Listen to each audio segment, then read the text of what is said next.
નમસ્તે વિદ્યાર્થી મિત્રો, આપણે આજે જોવાના છે પાઠ નંબર 4 ભારતનો સાહિત્યિક વારસો. હવે આપણને એમ થાય કે તમે મોટે ભાગે ગુજરાતીનું ને એનું લખતા હોય તો એમાં સાહિત્ય પ્રકાર લખતા હોય, હિન્દી હોય તો એમાં લખતા હોય. એમ થાય કે ભાઈ એમાં જે સાહિત્ય છે ને આમાં પાઠમાં સાહિત્ય, સમાજમાં સાહિત્ય કંઈ સમજાણું નહીં સાહેબ. પરંતુ સાહિત્યિક વારસો એટલા માટે અગત્યનો છે કારણ કે એની અંદર લખાયેલી જે માહિતી હોય એ જે તે સમયનું આપણને એમાંથી માર્ગદર્શન મળી રહે. સમજાણું? કારણ કે જો એ દાખલા તરીકે કોઈ રાજા હોય તો એની વિશેની માહિતી તમને કેવી રીતે પ્રાપ્ત થાય? તો કે એના કોઈ રાજકવિએ એના વિશે લખાણ લખેલું હોય તો આપણને ખબર પડે. તો ભારતનો સાહિત્યિક વારસો, સાહિત્યિક એટલે કે સાહિત્યનું પણ એટલું જ મહત્ત્વ છે. માનવી પોતાના વિચારો, ભાવો, લાગણીઓ અને ઉર્મિઓ વગેરેને અન્ય માનવી કે પ્રાણીઓ સુધી પહોંચાડવા માટે કેટલાક હાવભાવ, સંકેતો કે ચિત્રોનો આશરો લીધો, એને કેટલાક ધ્વનિઓ કર્યા, તેમાંથી બોલી અને લિપિનો ઉદ્ભવ થયો. દાખલા તરીકે એમ થાય કે આનું લખાણ છે તો એ શબ્દો કે અક્ષર કે એનો ઉદ્ભવ કેવી રીતે થયો હશે? તો કે માનવીએ પોતાના વિચાર, પોતાના ભાવ, પોતાની લાગણી, પોતાની ઉર્મિઓ વગેરેને અન્ય માનવી કે પ્રાણીઓ સુધી પહોંચાડવા માટે કંઈક હાવભાવ તો કરવા ને, કંઈક સંકેત, કંઈક ચિત્ર બનાવવું, તો એનો આશરો લીધો અને કેટલાક ધ્વનિઓ છે એમાંથી ઉત્પન્ન થયા, એટલે કે અવાજ ઉત્પન્ન થયા એમાંથી, અને એમાંથી ધીમે ધીમે બોલી અને ધીમે ધીમે લિપિઓ છે, ચિત્રોમાંથી ધીમે ધીમે કરતાં શું બની ગઈ? લિપિઓ બનતી ગઈ. લિપિ એટલે આપણે જે લખાણ લખવી છે એ અક્ષરો એમ. તમે જો બધી જ ભાષાની લિપિઓ છે અલગ અલગ હોય. ઉદ્ભવ થયો. આ લિપિઓએ ભાષાના ઘડતરમાં મોટો ફાળો આપ્યો. સમયાંતરે પોતાના વિચારો અભિવ્યક્તિ કરવા માટે ભાષાનો ઉપયોગ થયો. આ ભાષાના સર્જનાત્મક પ્રયોગથી સાહિત્યનું સર્જન થવા પામ્યું. જો તો કે આ લિપિઓએ ભાષાના ઘડતરમાં મોટો ફાળો આપ્યો અને સમયાંતરે પોતાના વિચારો અભિવ્યક્ત કરવા માટે શું થયું? તો કે ભાષાની જરૂર પડી ગઈ. અને આ ભાષાના સર્જનાત્મક પ્રયોગથી શું થયું? તો કે સાહિત્યનું સર્જન થયું. પછી જુદા જુદા સાહિત્યો બધા બનવા લાગ્યા, નવલકથા અને વાર્તાઓ. અને પ્રાચીન કાળથી ભારતીય સાહિત્ય તેની વિવિધતા અને વિશિષ્ટતા માટે પ્રખ્યાત છે. ભારતના વિદ્વાનોએ પ્રાચીન સાહિત્યના બે ભાગ પાડ્યા છે: વૈદિક સાહિત્ય અને પ્રશિષ્ટ સાહિત્ય. આ ઉપરાંત કેટલીક લોકબોલીઓમાં, લોકભાષાઓમાં રચાયેલું સાહિત્ય પણ પ્રચલિત હતું. વૈદિક સાહિત્ય, જે આ યજ્ઞની એની બધી વિધિઓ કરવા માટેનું જે સાહિત્ય હોય વૈદિક સાહિત્ય કહેવાય. બાકી બધું સાહિત્ય છે એનો સમાવેશ પ્રશિષ્ટ સાહિત્યમાં થાય. તો કે ભાષા અને સાહિત્ય. તો કે ભારતના ઇતિહાસમાં આપણે એક નજર નાખીએ તો સદીઓથી વિવિધ ભાષાનો ઉદ્ભવ થયેલો જોવા મળે છે. હવે ભારતના ઇતિહાસમાં જો એક નજર નાખવી તો સદીઓથી વિવિધ ભાષાઓનો ઉદ્ભવ છે એ થયેલો દેખાય છે. તો કે આ ભાષાઓ એકબીજા પર અસર કરી અને પ્રભાવ પાડ્યો. તેથી ભાષાઓના સમૃદ્ધ સાહિત્યમાં પરિવર્તન આવ્યું. પરિણામે નવી નવી ભાષાઓ અને નવા નવા સાહિત્યનું સર્જન થયું. તેનું ઉત્તમ ઉદાહરણ સંસ્કૃત ભાષા છે. સૌથી પ્રાચીનતમ ભાષા માનવામાં આવે છે સંસ્કૃત. કે ભાઈ ભારતની અંદર ઘણી બધી ભાષાઓનું સર્જન થયેલું છે અને આ બધી જ ભાષાઓના સાહિત્ય પણ એટલા જ ઉપલબ્ધ છે. તો નવી નવી ભાષા, નવા નવા સાહિત્યનું સર્જન થયું. તેનું ઉત્તમ ઉદાહરણ છે સંસ્કૃત ભાષા. વર્તમાન સમયમાં સંસ્કૃત ભાષાનો ઉપયોગ ઓછો છે, પણ ધાર્મિક કાર્યોની પૂજા વિધિઓમાં સંસ્કૃત ભાષાનો ઉપયોગ થાય છે. વર્તમાન સમયમાં પણ કંઈ બોલચાલમાં સંસ્કૃત નથી બોલતા, પણ તમે જુઓ કે પૂજા વિધિ, ધાર્મિક કોઈ પણ કાર્ય કરવાનું હોય ત્યારે શ્લોક વગેરે છે એ શું હોય? સંસ્કૃત ભાષાના જ હોય. સામાન્ય રીતે માનવી માટે તો અભિવ્યક્તિ કરવાની અને ઝીલવાની ઉત્તમ તક ભાષા જ પૂરી પાડે છે. જો સામાન્ય રીતે માનવી માટે તો અભિવ્યક્તિ કરવાની, તમે જે અભિવ્યક્તિ એટલે એવું કે કંઈક તમે પ્રસ્તુત કરો, બોલો, ગાઓ, લખો, એ બધી અભિવ્યક્તિ જ કહેવાય. તો એ કરવાની, અભિવ્યક્તિ કરવાની અને ઝીલવાની ઉત્તમ તક શું છે? ભાષા જ છે. તમે આપણે દાખલા તરીકે ગુજરાતી ભાષા સમજતા હોય કે હિન્દી ભાષા સમજતા હોય કે અંગ્રેજી ભાષા સમજતા હોય, તો જે ભાષા તમે સમજતા હોય એ જ ભાષામાં તમને સાંભળવું ગમશે. તમે ક્યારેક ટીવી જોતા હોય, ચેનલ ફેરવતા બીજી ભાષાની ચેનલ લેજો, તમને 2 થી 3 મિનિટમાં કંટાળો આવવા માંડશે. શું કામ? તો કે તમે એની અભિવ્યક્તિ ઝીલી જ નથી શકતા, તમને કાંઈ સમજાતું નથી, એટલા માટે કંટાળો આવે છે, બીજું કાંઈ છે નહીં. પ્રાચીન ભારતની લિપિ હડપ્પા સમયની છે.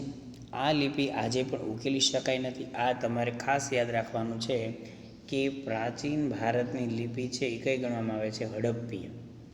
અને એ લિપિ હજી ઉકેલાણી જ નથી. એ લખાણ શું કહેવા માંગે છે કોઈ ખબર નથી. તે સમયના લોકોની ભાષા કઈ હશે તે માહિતી હજુ પ્રાપ્ત થઈ શકી નથી. મહર્ષિ પાણિની સંસ્કૃત ભાષાના મહાન વ્યાકરણશાસ્ત્રી હતા. તેમણે અષ્ટઆધ્યાયી ગ્રંથની રચના ઈસવીસન પૂર્વ 4th સદીમાં કરી. હવે યાદ રાખજો, મહર્ષિ પાણિની યાદ રાખવાનું છે. મહર્ષિ પાણિની સંસ્કૃત ભાષામાં એને વ્યાકરણશાસ્ત્રની રચના કરી. એ વ્યાકરણશાસ્ત્રનું નામ છે અષ્ટઆધ્યાયી. સંસ્કૃત ભાષામાં તે 4th સદીમાં કરી. સંસ્કૃત ભાષાને આર્ય ભાષા કે ઋષિઓની ભાષા કે વિદ્વાનોની ભાષા કહે છે. આજના સમયમાં પણ વિશ્વ કક્ષાએ સર્વ સ્વીકૃત, ખાસ કરીને કમ્પ્યુટર ક્ષેત્રે બની છે. અત્યારે સંસ્કૃતનું કમ્પ્યુટરમાં પણ ટાઈપિંગ થઈ શકે. સંસ્કૃત ભાષા મુખ્યત્વે ધર્મ, તત્વજ્ઞાન, જ્ઞાન અને વિજ્ઞાનની ભાષા હતી. સંસ્કૃત ભાષા છે મુખ્ય તો કે ધર્મ, તત્વજ્ઞાન, જ્ઞાન અને વિજ્ઞાનની ભાષા છે એ સંસ્કૃત માનવામાં આવે છે. આર્યોની ભાષા કહે તો સંસ્કૃત, ઋષિઓની ભાષા કહે તો સંસ્કૃત, વિદ્વાનોની ભાષા કહે તો પણ સંસ્કૃત. અષ્ટાધ્યાયી ગ્રંથના રચયિતા કહે તો મહર્ષિ પાણિની, સંસ્કૃત ભાષાના મહાન વ્યાકરણ શાસ્ત્રી. અષ્ટાધ્યાયી ગ્રંથ. પ્રાચીન ભારતીય સાહિત્ય. તો પ્રાચીન ભારતીય સાહિત્ય છે એની અંદર વેદો. તો કે વેદનો અર્થ જ્ઞાન થાય છે. વેદો 4 છે. વેદ શબ્દ છે એનો અર્થ શું થાય? તો કે જ્ઞાન. તો વેદો કેટલા છે? તો 4. ઋગ્વેદ, સામવેદ, યજુર્વેદ અને અથર્વવેદ. ઋગ્વેદ, સામવેદ, યજુર્વેદ ને અથર્વવેદ. સૌથી પહેલાં ઋગ્વેદ બન્યો હતો, પછી ધીમે ધીમે કરતાં આ 3 ગ્રંથો છે એ બનાવવામાં આવ્યા હતા. ભારતીય સાહિત્યનું પ્રાચીનતમ પુસ્તક ઋગ્વેદ છે.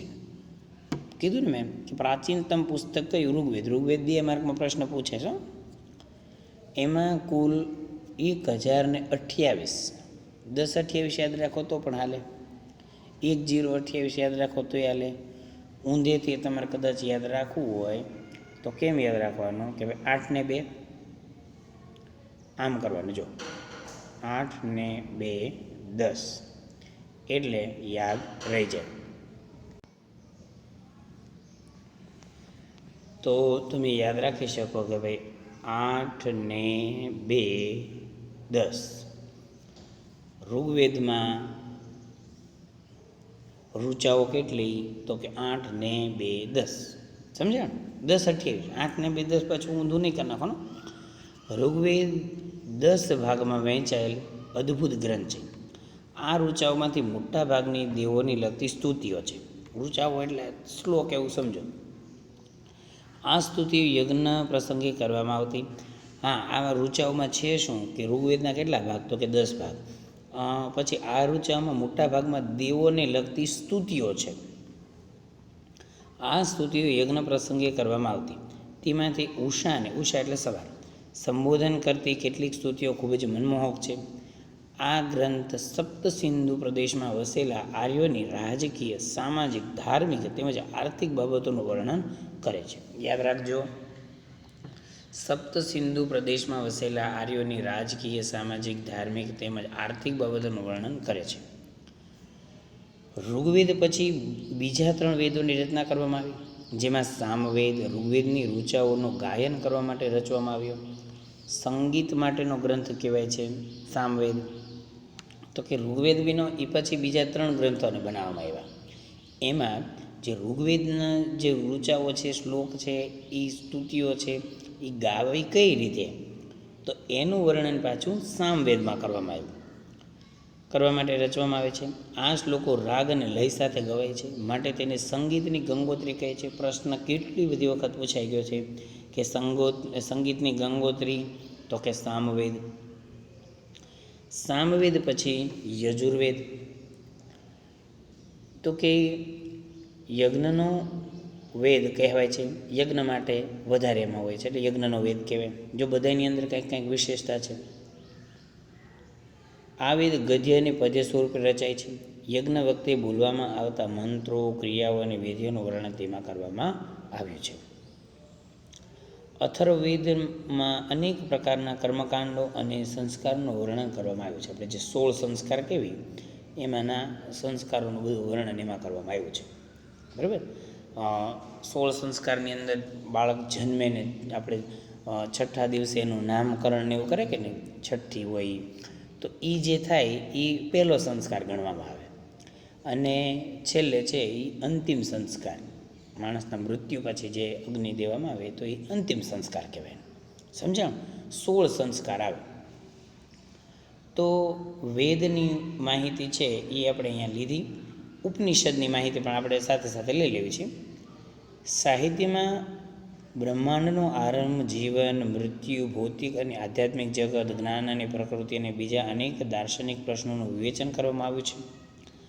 બૃહદારણ્ય અને છાંદોગ્ય શરૂઆતના ઉપનિષદ છે. 2 ઉપનિષદ શરૂઆતના, બૃહદારણ્ય અને છાંદોગ્ય. ઉપનિષદો સંવાદના સ્વરૂપમાં છે. મુક્તિકો ઉપનિષદમાં તેની સંખ્યા 108 દર્શાવેલ છે. મુક્તિકો ઉપનિષદ છે એમાં 108ની સંખ્યા દર્શાવેલી છે. અહીંયા સુધી રાખીએ આપણે.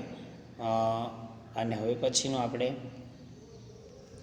ઓલા લેક્ચરમાં, આના પછીના લેક્ચરની લઈશું કાલે, બ્રાહ્મણ ગ્રંથોથી. બરાબર. ત્યાં સુધી આપણને જો આ તમને કદાચ સાંભળવાનું બહુ મજા આવી છે, ગમ્યું છે. બરાબર. પણ આ પાઠની અંદર તમારે યાદ રાખવું બહુ એટલે બહુ જરૂરી છે. કારણ કે એક અત્યારે તો જે નથી આવ્યા, એક પેરેગ્રાફની અંદર કેટલા સાહિત્યનું નામ, કેટલાય સાહિત્યકારોના નામ આવશે. બરાબર. એટલે તમને કહું છું, અત્યારથી એક કોષ્ટક બનાવતા જજો. દાખલા તરીકે આપણે ભણ્યા કે નહીં, મહર્ષિ પાણીની, તો પાણીની સંસ્કૃત વ્યાકરણ અને ગ્રંથ અષ્ટાધ્યાયી સમજાણું, તો તમને સરળતા રહેશે. તમારા માટે કહો છો કે પછી 4 વેદ છે, ઋગ્વેદ, સામવેદ, યજુર્વેદ, અથર્વવેદ, તો સંસ્કૃતમાં લખાયેલા. એવી રીતે જો તમે યાદ રાખતા જશો તો તમને બહુ એટલે બહુ સરળ રહેશે. બાકી તમને હું ખાલી એક સામાન્ય ઉદાહરણ દઉં તો તમને ખ્યાલ આવશે કે જો અહીંયા જોયું કેટલા બધા છે. ભવભૂતિ, ભારવી, ભૃતહરી, બાણભટ્ટ, કુમારશંભુ, રઘુવંશ, મેઘદૂત, ઋતુસંહાર, અભિજ્ઞાન, શકુંતલા, એટલે કહું છું. એટલે કોષ્ટક બનાવતા જજો અને વ્યવસ્થિત સાથે સાથ પાકું કરવાનું રાખજો, નકર નહીં કાંઈ ખબર પડે. ઓકે. તો આજનો લેક્ચર આપણે અહીંયા સુધી રાખવી. Thank you.